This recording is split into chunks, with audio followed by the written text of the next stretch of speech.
Your principal is a member of this coalition. When you found out about this, what were your thoughts? And what do you think about a coalition party? Many people have said, should Peter Obi shelve his ambition, as he was asked to do earlier in 2023? What are your thoughts on this situation? Well, the first thing I'm going to say is that whoever advises Peter Obi to shelve his political ambition is doing it at the person's political peril.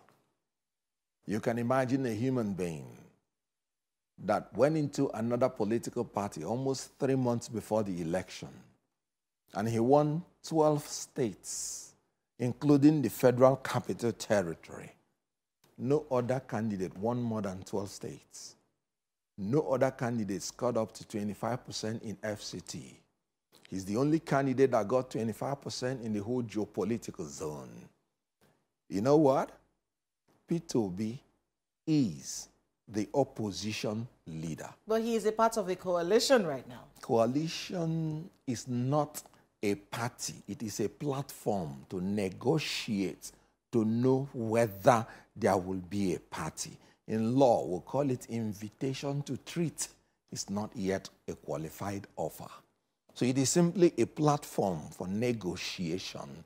And in politics, dialogue is the acceptable way of achieving compromise and solution. So coalition is simply a platform for negotiation. It is not yet a political party. So you cannot say whether anybody is a member of any coalition. If it does become a political party? That's a hypothetical question. If it does? Then we have seen this happen before. Oh, yes. It started like this. Absolutely. And then a party formed. It is. Even the ruling party started like this. As a matter of fact, in a democracy, two parties will eventually be dominant. So it is not only advisable, it is desirable. So there's nothing wrong with that. But remember to ask me this question again when it eventually happens. Because now it's a hypothetical question. And I'm always very reluctant to answer hypothetical questions. In law, we'll call it an academic exercise. When it becomes a life issue, remember to ask me again. So let's talk a bit about 2023. One of the questions people had about your principal was that he should have shelved his ambition. Put yourself down in the People's Democratic Party. You know, fly Atiku's flag. You may stand a chance. You may not become president, but you might become vice. And the idea really is to take power away from the ruling party. We stand a better chance as opposition if you shelve your ambition and just go under the People's Democratic Party. That conversation is coming up again as we prepare for 2027. You mentioned earlier that anyone who's advising him to do that is doing that at his own peril. So it's a bad idea, really, for Mr. Peter Obi to do that. But isn't it? Think about it, Mr. Okonkwor. If he's able to, doesn't the opposition stand a better chance of wresting power away from the ruling party if some personal ambitions are put aside for a moment? Well, it would have been more brilliant if you had just opposed your decision and made it appropriate. You should have been saying, if Atiku Abubakar had shelved his political ambition, and this is exactly why I'm saying this, he has contested for 6 times. Will he continue contesting forever? 2, he's above 70 years. The remaining part of his life is by the act of grace. 3, it is the time of the South by their own constitution, section 7(3)(c). 4. You mean the constitution of the PDP? Yes, section 7(3)(c). Power rotation, power shift. And Northerner has had it for 80 years. And it was the time to shift to the South. And the ruling party has keyed into that. Yet, you are in the opposition. Atiku Abubakar recognized that it was the turn of the Southeast to produce the president. Why usurp it? You can't go to equity with dirty hands. So you should have said, if Atiku Abubakar had done the right thing and shelved his ambition, today, PDP with Peter Obi would have been president. Let me tell you, before this time, the youths went to Wadata Plaza and they were screaming, give us Obi. It was out there in the PDP. And at a certain point, they thought money can buy everything. That is why PDP will never be a good opposition. Because you cannot outspend the ruling party. Because the ruling party has the power and resources. You know what Hayatuddin said about the Congress of PDP? When they had the convention to produce their primaries, he said he wasn't going to participate because it's obscenely monetized. You know what Peter Obi said in his resignation letter? He said, this platform can no longer provide me a viable vehicle for me to achieve the new Nigeria that I am looking for. You know what I say?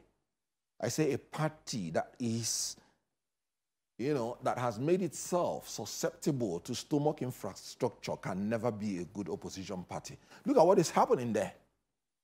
All of them are going to kiss the ring. They are going to shake hands. Why? Stomach infrastructure, nothing else. Are you referring to Daniel Bwala when you say that? You have said so. So what I'm saying is, right from But you said the that leader, you didn't mind. You yes. said that you understood him going to see the president. I read you. I read your quotes afterwards. I said there is nothing wrong. There's nothing wrong with if it. the president commands you to see him. If the king of your place tells you to come and see him, wouldn't you go to see him? He would just call the Inspector General of Police and tell him this man is a terror threat. And they will carry you to the place. Yes, you may sue after. They will pay you the money, $100 million. But he has dragged you to see him. Because he is in charge of the security apparatus. So when you say kiss the ring, yes. Who's kissing the ring? I am saying that politicians have the tendency, when their policy is stomach infrastructure, to always join the winning party after elections. So there's nothing surprising about it. So it is when such things happen that the true people who have the mind to fight for a new Nigeria starts emerging. Whatever is your intention will be tested. And then the trueness of the intention will manifest. I'm going to get to kissing the ring in a bit, but I want to talk about these Supreme Court judgments on the governorship elections. Mm-hmm. Many skeptics have been a little bit worried. There's a lot of joy. We're seeing a lot of people happy. And the judgments were not for one party. We saw the NNPP, reserve power. We saw the PDP, reserve power as well. But many people have wondered, with these sorts of judgments, there's a tendency for one to be really grateful. And the ability for a person who's very grateful to stand firm as opposition could be called to question. What do you make of that, that situation? Is that something you agree with? It's very unfortunate that in Nigeria, people now become grateful when people do what they ought to do. And the reason is because people have gotten used to doing what they shouldn't do. So ordinarily what would have just been that they were doing their job, you are now grateful they did the right thing, is an indictment. And then you are now thanking the president for the job of the judiciary, another indictment. Because you're actually saying that if the president wanted, he would have directed the judiciary to rule in a particular manner. Not to cut you, but that's actually where the skepticism comes from. That's what I'm saying. The idea that afterwards they went to thank Mr. President as though he had something to do with the judgment. Very ridiculous. It's like the Supreme Court of the United States of America giving a judgment, and then you go to thank Joe Biden for making you to have favorable judgment in the Supreme Court. Is that not absurd? That's by the way. Or maybe it's just good manners, maybe. No. Mr. Okonkwor. Maybe it's just good manners. No, it's not good manners. It is bad manners.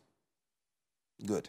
Because you are actually confirming that the executive is in charge of the judiciary.